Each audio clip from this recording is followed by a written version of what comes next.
시장 기업의 국제화에 대해서 설명을 드리도록 하겠습니다. 기업의 국제화 환경 요인에 대해서 우리가 크게 네 가지로 파악할 수 있는데, 첫 번째 시장 요인, 두 번째 비용 요인, 세 번째 정부 요인, 네 번째 경쟁 요인 해가지고 이러한 환경 요인들이 기업의 국제화에 크게 영향을 미치고 있는데, 첫 번째 시장 요인부터 보자면은 시장의 세계화 진행하고 소비자들의 기호가 동질화되는 경향이 있다. 그래갖고 전 세계 시장에 세계화가 되면서 소비자들의 욕구나 기호들이 동질화되어 있고, 어느 지역 어디서나 좀 명품이라든지 좋은 것들은 똑같이 세계 어디서나 똑같이 영향을 미치고 그 수요나 기호가 동질화되는 경향이 있다, 이렇게 얘기를 하고요. 비용적인 측면에서 보면 환경이 규모의 경제를 위한 생산 방식이 유연 생산 방식이라든지 다양한 방식을 통해서 규모의 경제를 달성하려고 하고, 해외 직접 투자를 통한 생산력 증대를 많은 기업들이 노력하고 있고요. 세계 시장을 고려한 신제품 및 기술 개발 등을 하고 있다. 이렇게 됨으로써 이제 비용과 원가를 낮추기 위해서 노력하고 있고요. 정부는 무국경 세계의 도래에 따라 기업의 경영 규칙의 표준화를 진행하고 있다. 그러니까 정부에서는 규제라든지 이런 것들을 글로벌 스탠다드에 맞게 기업들이 세계화할 수 있도록 도와주려고 점진적으로 노력을 하고 있고요. 경쟁 요인은 보면은 범세계적 경쟁으로 인한 국제화가 촉진되고 있다. 세계 도처에 새로운 경쟁자들이 출몰하고 있으니까 국제화를 안 할래 안 할 수 없는 상황이고요. 세계 시장 점유율 확대에 따라 경쟁이 치열해지고 규모의 경제와 상호 지원 및 상승 효과, 세계적 이미지 제고 등의 효과를 얻을 수 있다. 그러니까는 세계적으로 이제 그 1등 기업만 살아남는 세상이 되고 있어가지고 계속해서 시장 점유율을 확대하기 위해서 치열하게 경쟁을 하고 있고요. 경쟁과 협력을 동시에 추구하는 시대다. 고도의 전략적 제휴가 성행하고 있는데, 우리가 코피티션이라는 표현을 쓰거든요. 컴피티션 하고 이런 것들을 코오퍼레이션을 동시에 하고 있는데, 애플이나 삼성이 좋은 예죠. 스마트폰 갖고 경쟁을 하지만 애플이 삼성전자의 부품들을 많이 쓰고 있죠. 카메라 렌즈라든지 디스플레이 액정, 그 다음에 반도체, 메모리 이런 것들을 서로 상생과 협력을 통해 갖고 경쟁을 하고 있다. 이렇게 알아두시면 되고, 이러한 환경 요인을 그림으로 이렇게 표현하고 있는데, 기업의 국제화하는 데 있어서는 이게 시장, 비용, 경쟁, 정부 요인들을 이렇게 고려를 해야지 된다. 이렇게 알 수가 있고요. 이게 이제 환경이 있고, 요런 기업 환경 요인이 뿐만 아니라 정치, 경제, 사회, 문화, 기술 요인 이렇게 나누기도 하고 있어요. 자, 다음으로 기업의 이제 국제화 과정 또는 프로세스라고 하는데, 세계 시장의 확대 단계를 이렇게 보면은 수잔 더글라스가 이제 글로벌 마케팅이라고 이 책에서 기업의 해외 시장 확대 과정을 요 그림으로서 이렇게 간략하게 표시를 하고 있는데, 첫 번째가 국제 시장에 진입하기 전 단계, 그 다음에 국제시장에 진입하는 단계, 진입했으면 현지 시장을 확대하는 단계, 그 다음에 범세계적 시장 단계로 넘어가는 일련의 이제 그림 단계를 가지고 우리가 세계 시장을 확대해 나가는 과정을 설명할 수가 있어요. 그러면 이 그림을 이제 머릿속에다가 염두에 두고 하나하나 이제 국제시장 진입 전 단계에서부터 여기 내용들을 설명을 쭉 한번 해볼게요. 국제시장에 이제 진입하기 전 단계에는 주로 국내 시장에 초점을 맞추고 영업활동 영역이 국내에 한정이 돼 있어요. 그래서 국내 경쟁자들이 기업의 주요 유협 대상이 되고요. 점진적으로 해외 시장에 관심을 가지게 되죠. 해외 시장에서의 조달 및 구매 기회 확대로 인해 국내 시장이 포화가 되고 국내 고객 수요가 외국 제품으로 이동하는 여러 가지 이제 그 문제와 기회 이렇게 복합적으로 발생하는 단계죠. 그래서 이제 다음으로 이제 최초의 국제시장 진입 단계로 넘어가면은 국제시장 진입 단계에서는 국제시장 여건에 대한 경험도와 친숙도가 매우 낮죠. 그래서 이제 국제시장 시장에 있어서 자본 배분에 있어서 어려움이 발생을 하고요. 국제시장 진입 단계에서 고려 사항을 보면은 해외 시장 국가 선정 어느 국가로 진출을 해야지 될 것인지 고려를 해야 되는데 이런 여러 가지 이제 복잡한 문제가 있는데 이게 이제 국가 수준에서의 일개 국가로 평가를 하고 제품이나 시장 수준에서의 평가, 그 다음에 심리적 거리에서의 해외 시장 선정의 문제를 고려를 해봐야 돼요. 국가 수준에서는 우선 해외 투자국에 대한 안정성, 경제 성장률, 정치, 재무, 법률 여건 등 이런 것들을 고려해 봐야 되고요.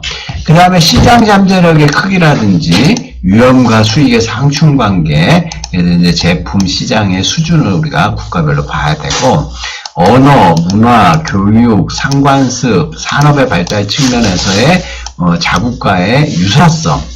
그래서 이제 우리는 일본하고 거리상으로 가깝죠. 그 다음에 이제 중국하고도 가깝기 때문에 일단은 그런 동양적인 사고 방식에서 이제 심리적 거리는 매우 가깝다 이렇게 생각을 할 수가 있고요. 그 다음에 해외 시장 진입 시기의 문제. 언제 진입할 건가? 여러 국가 시장을 동시에 진입할 것인지 아니면 점진적으로 타 국가 시장에 진입을 할 것인지 이제 뭐 자원의 소요가 너무 많을 경우에는 점진적으로 뭐 A라는 국가 갔다 B라는 국가 갔다가 또다시 C라는 국가 가는 형태를 취할 수가 있죠. 그 다음에 이제 해외 우리가 투자에 의한 방식으로 해외에 나갈 수도 있지만 이거는 자원과 시간과 위험이 많이 들어가는 방식이죠. 그래서 초창기에는 수출, 라이센싱, 프랜차이징, 그 다음에 턴키 오퍼레이션, 관리 계약, 뭐 이런 것들이 있고 나중에 이제 해외 직접 투자, 간접 투자 뭐 다양한 방식이 있고요. 국제 제휴 방식 도 있고 M&A, 조인트, 얼라이언스 뭐 다양한 방법들을 통해 갖고 해외에 진출하는데 이 진입 방법을 어떤 걸 선택할 것인지에 대한 고려를 국제시장 진입 단계에서 해야 되죠. 자, 다음으로 이제 진입을 했으면 현지 시장을 어떻게 하면 확대해 나갈 것인지를 고민을 해야 되는데 새로운 시장과 확대 전략을 모색하는 단계에서 기업의 현지 시장 중심적 마케팅을 개발한다든지 따라서 다양한 전략을 개발하는 데 있어서 제품의 적응화, 개량화, 제품 계열의 확대, 신제품 개발 등 다양한 전략들을 개발해야 된다. 의사결정의 주요 기준은 현지 시장의 개발 가능성과 규모의 경제 실현 여부 이런 것들을 고려해야 되고요. 기존의 생산 유통 설비, 제품 라인과 사업을 연장해서 마케팅 비용을 분담할 수 있는 새로운 상품 및 사업 기회를 모색하는 게 현지 시장의 확대 단계에서 하는 내용이죠. 현지라고 하면 이제 영어로 하면 로컬 이렇게 얘기를 하고 있어요. 다음 단계로 네 번째 이제 그 단계인데 범세계적 통합 단계를 우리가 볼 수가 있는데요. 여러 시장에 이제 진출해 갖고 범세계적인 목표를 선택을 하고 효율성을 중심을 두고 개발을 해야 되는데 다수의 현지 국가 위주의 전략 개발보다는 마케팅 활동이 범세계적으로 연계되어지는데 중점을 두고 있다. 그러니까 범세계적 관점의 이익 극대화는 국가, 제품 계열, 시장 세분화, 경영 기능 간의 최적 배분에 목표를 두고 있다. 효율성은 제품 개발, 광고, 유통, 가격 등 같은 마케팅 활동의 통합과 조정에 의해 증진이 되고, 표준화 전략, 한 국가에서 획득 개발되어지는 상품, 제품, 마케팅 아이디어, 특유의 기술 및 지식 등을 여타 국가 시장으로 전환할 수 있는 이점이 표준화 전략에 있는데, 이 마지막 단계인 범세계적 통합 단계는 이제 글로벌 단계로 가는데, 삼성을 예를 들어볼까요? 삼성. 전 범세계적인 관점에서 이익을 극대화하기 위해서 미국에도 생산 공장을 두고 있고요. 중국에도 생산 공장을 두고 있고요. 그 다음에 우리나라에도 반도체 공장을 있는데 더 이상 뭐 여기저기 증설하지 않고 더 이익을 많이 낼 수 있는 국가에 지원을 많이 주는 뭐 국가 정부에 가려고 하고 있죠. 이게 이 단계에 가면 이제 범세계적인 통합 단계다 이렇게 얘기를 할 수가 있어요.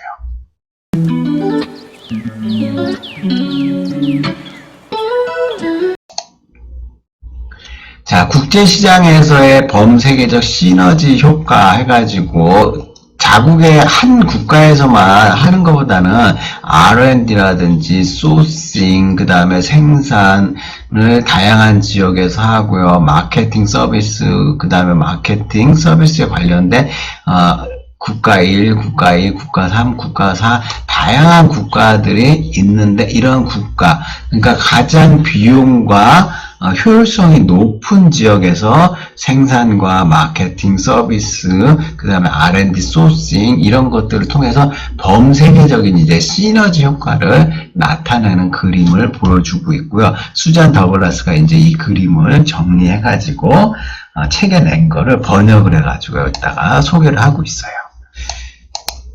자, 다음으로 이제 해외 시장 진입 방식의 변화를 좀 보면, 제가 이제 앞에 그 시간에도 얘기했지만 그림 2-6 요 타이틀이 편집상에 잘못돼갖고 지워버리고 해외 시장 진입 방식의 변화 과정이라고 빨간 글씨로 보인 대로 여러분들이 이해를 하시면 돼요.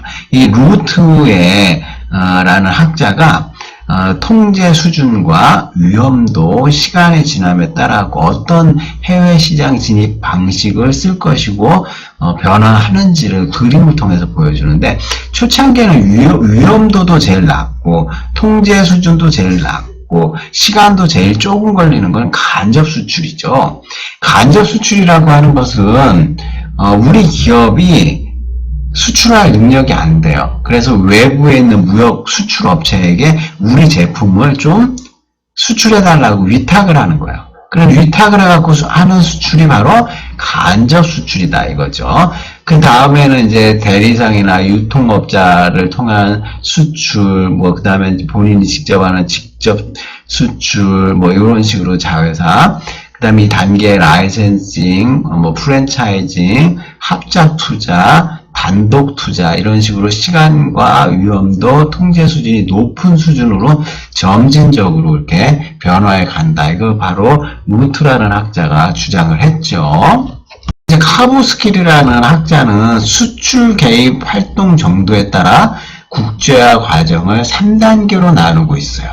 그러니까 수출 개입 활동 정도에 따라 카부스킬은 나누고 있는데 첫 번째가 실험적 개입 단계. 우연한 수출에 의한 수동적 반응, 국내 마케팅 전략을 적용한 수출 활동. 이게 다 실험적인 단계인데, 그 다음에 여기서 재미를 보고 수익이 날 것 같다 그러면은 해외 시장에 침투하는 적극적 단계로 넘어와가지고 특정 욕구의 마케팅 믹스를 적용하고 수출 활동을 정규적으로 단행을 한다 이거죠. 그래서 이제 완전 개입 단계에 넘어가면 기업 활동들을 수출이나 해외 영업의 다른 수단을 통해 범세계적으로 확대해 나가는 완전 개입 단계로 넘어가는 게 수출을 통한 개입의 활동 정도에 따른 국제화 단계를 카부스킬이 한 걸 보여주고 있어요.